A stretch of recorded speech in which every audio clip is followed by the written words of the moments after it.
আসসালামু আলাইকুম।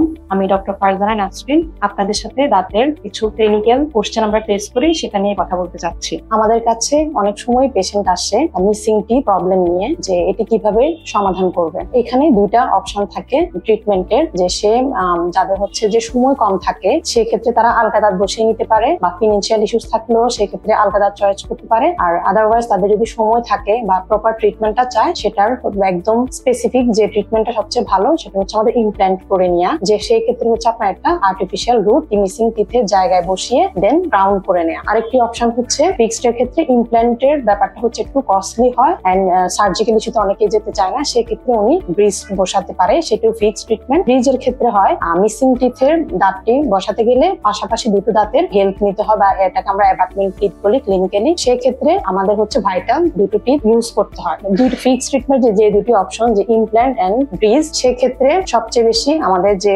ডিসঅ্যাডভান্টেজ কিছুটা বেশি থাকে ব্রিজের ক্ষেত্রে, যেহেতু ওখানে দুটি ভাইটাল টিথ নষ্ট হচ্ছে। বাট ইমপ্ল্যান্টের ক্ষেত্রে আমাদের কোনো ধরনের ন্যাচারাল টিথ আমাদের ইউজ করতে হয় না, সো ইমপ্ল্যান্টটা সেটা হচ্ছে বেস্ট ট্রিটমেন্ট। আর আলগা দাঁত যেটা বসানো, সেক্ষেত্রে দুটি অপশনস থাকে। অনেকেরই শুধু সিঙ্গেল মিসিং টিথ না, মাল্টিপল মিসিং টিথ থাকে, সেক্ষেত্রে বেস্ট অপশন হচ্ছে পার্শিয়াল ডেঞ্চার বা আলগা দাঁত বসানো। পার্শিয়াল ডেঞ্চারে দুটি অপশনস থাকে। ইদানিং যে অ্যাডভান্স ট্রিটমেন্টটা সেটা হচ্ছে ফ্লেক্সিবল, পেশেন্টদের অনেক বেশি সেটা একটু পাতলা, থিন এন্ড স্ট্রং হয়, পেশেন্ট খুবই কমফোর্ট ফিল করে কথা বলার সময় বা খাওয়া দাওয়া সবকিছুতে। সো আপনারা যাদের এই ধরনের প্রবলেম আছে, আপনারা আরো বেশি স্পেসিফিক ভাবে জানতে চাইলে সোমা ফিজিও এন্ড ডেন্টাল কেয়ারে যোগাযোগ করতে পারেন। Thank you.